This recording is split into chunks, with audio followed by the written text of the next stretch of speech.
नमस्कार, आप देख रहे हैं इनसाइडर लाइव। मेरा नाम है काजल तिवारी।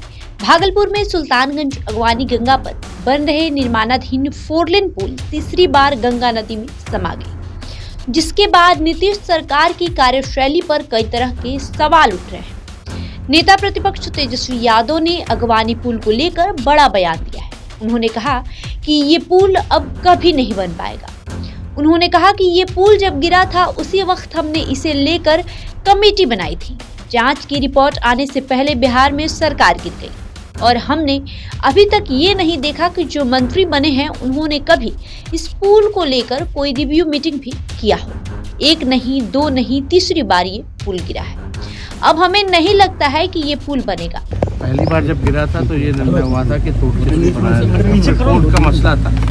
कोर्ट में ये मामला जाने के बाद ये तय हुआ कि जो कंपनी है वो खर्च पे ही जो है पूरा जो है ये दोबारा बनाएगी। अगर ये तीसरी बार ये गिरा है कहीं से जो है का हर एक चीज़ जो है कमेटी बनी हुई है जांच के लिए। जब हम बने हुए थे समय कमेटी हम लोगों ने बनाया था और उस कमेटी के आधार पर जो रिपोर्ट आने थे उस हिसाब से एक्शन लेना था। अब देखना पड़ेगा कि उस कमेटी का क्या रिपोर्ट है, क्योंकि उसके बाद तो हमारी सत्ता चली गई, हम रहे नहीं। तो जो कमेटी का जो रिपोर्ट है जब तक वो देख नहीं लेते तब तक इस पे जो है कुछ कहा नहीं जा सकता। लेकिन फिर भी आप देखिएगा, चाहे पुल हो, पुलिया हो या मेगा पुल, लगातार नीतीश कुमार जी के राज में जो है ये गिरता रहा है। एक आध मामला नहीं है, लगातार ऐसे मामले आ रहे हैं। तो अगर जो भी दोषी है, तो साफ तौर पे कहते हैं जो भी दोषी है उसको सख्त से सख्त जो है कार्रवाई होनी चाहिए। राजद नेता तेजस्वी यादव ने कहा कि पहली बार जब पुल गिरा था तो ये निर्णय हुआ था कि इसे तोड़कर बनाया जाएगा। ये मामला कोर्ट में जाने के बाद तय हुआ कि कंपनी अपने खर्च पर इसे दोबारा बनाएगी, चाहे पुल हो, पुलिया हो या मेगा पुल हो। नीतीश कुमार के राज्य में लगातार ये गिरते रहे हैं, लगातार ऐसे मामले आ रहे हैं। जो भी दोषी है उस पर सख्त कार्रवाई होनी चाहिए।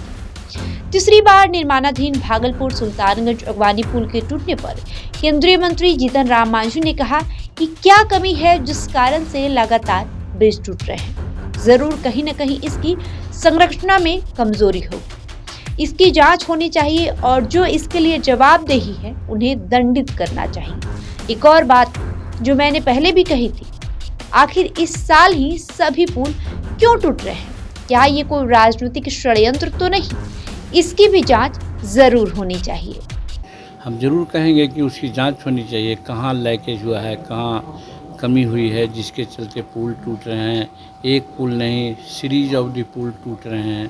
तो ये ज़रूर लगता है कहीं ना कहीं बनावट में कमजोरी होगी। इसका जांच होना चाहिए और जो इसके लिए जवाबदेह हैं उसको दंडित करना चाहिए। और फिर इसमें हम एक बार और बोले हैं कि ये क्या है कि इसी साल सारे पुल टूट रहे हैं, पहले पुल क्यों नहीं टूटे थे? तो कहीं न कहीं ऐसा लगता है कहीं कोई राजनीतिक षड्यंत्र तो नहीं है जिसके चलते सरकार को बदनाम करने के लिए इस प्रकार की बातें हो रही है। वही पुल के ढहने की खबरों पर बिहार के मंत्री अशोक चौधरी का कहना है कि गिरने के पीछे कोई तकनीकी समस्या हो सकती है। ये तीसरी बार है जब पुल टूटा है। जांच कराई जाएगी और उसके बाद कार्रवाई की जाएगी। नहीं, हमको लगता है कि कहीं ना कहीं ये टेक्निकल प्रॉब्लम है। कुछ न कुछ टेक्निकल जो स्पेसिफिकेशन दिया गया है और जिसके हिसाब से बनाया जा रहा है, ये कहीं ना कहीं टेक्निकल इश्यूज है और इसको हमको लगता है जांचना चाहिए। क्योंकि इतना बड़ा ब्लंडर बार बार एक ही पुल के पर हो रहा है, इसका मतलब कि जो टेक्नोलॉजी से ये बनाया जा रहा है या जिस स्पेसिफिकेशन से ये बनाने का जिस कंसल्टेंट ने या जिस टेक्नोलॉजी के जो इंजीनियर्स ने, जिस एक्सपर्ट्स ने बनाया है, उसमें कहीं ना कहीं त्रुटि है। ऐसा संभव नहीं हो सकता है। 2 लाख से ऊपर पुल बने हैं नीतीश जी के राज में। ऐसा तो कभी नहीं हुआ कि अगवानी पुल का ये लगातार तीसरी बार घटना है। तो टेक्निकली ये जो है वो कहीं ना कहीं इसकी जांच होनी चाहिए। और टेक्निकली जिस लोगों ने, देखिए क्या है कि टेक्निकल टीम उसको बनाती है, उसके बाद वो आता है इंजीनियर्स के, भाई इस टेक्नोलॉजी पर, इस बेसिस पर बनना है। तो हमको लगता है जहां से ये रूट किया गया है पुल, उसमें कहीं ना कहीं प्रॉब्लम। और निश्चित रूप से वैसे पदाधिकारियों, ऐसे जो कंसल्टेंट हैं, उन पर निश्चित रूप से कार्रवाई होनी चाहिए। साथ ही बिहार के डिप्टी सीएम विजय कुमार सिन्हा का कहना है कि मैंने पहले ही पुल ढहने पर एक बैठक की है। जो ढांचा गिरा है उसे हटाया जाना चाहिए था। हम इसे बहुत गंभीरता से ले रहे हैं। जिम्मेदार लोगों के खिलाफ कार्रवाई की जाएगी। अगर विपक्ष ने पर्याप्त कदम उठाए होते तो ऐसी स्थिति कभी नहीं होती। विजय कुमार सिन्हा ने कहा कि अगवानी पुल पहले भी वर्ष 2022 में गिर चुका है, जिसकी जांच IIT रुड़की से करवाई गई थी। देखिए, ये पुल 30 अप्रैल 2022 को गिरा था। उसके पहले भी IIT रुड़की से इसकी जांच कराई गई थी। इसके सुपर स्ट्रक्चर फाउंडेशन के डिजाइन में गड़बड़ी था। किसी ने PIL कर करके संवेदक को कहीं ना कहीं निर्देश मिला कि आप इसको हटा करके नए ढंग से अपने खर्च पर पुल बनाइए। संवेदक की संवेदनशीलता दिखाई नहीं पड़ी है। हमको इसको लेकर के बैठक भी किए हैं, 2 बार बैठक हुई। माननीय उच्च न्यायालय के निर्देश के आलोक में हमारी हाथें बंधी हुई रही। माननीय उच्च न्यायालय को हम जरूर अवगत कराएंगे। इनके लापरवाही, गैर जिम्मेदारी, संवेदनहीनता, जनता सफर कर रही है, सरकार की बदनामी हो रही है, विभाग पर भी प्रश्न चिन्ह लग रहा है। और ये लोग जो EPC मूड पर काम करते हैं, ये नए नए टेक्निक निकालने वाले जो लोग हैं, इसकी मॉनिटरिंग हमने विभाग स्तर पर बैठक करके कहा है कि EPC मूड में डिजाइन करने वाले अपने मैक्सिमम इकोनॉमिकल प्रॉफिट के लिए करते हैं और ऐसे लोगों के डिजाइन पर हम आंख मूंद के भरोसा नहीं कर सकते हैं।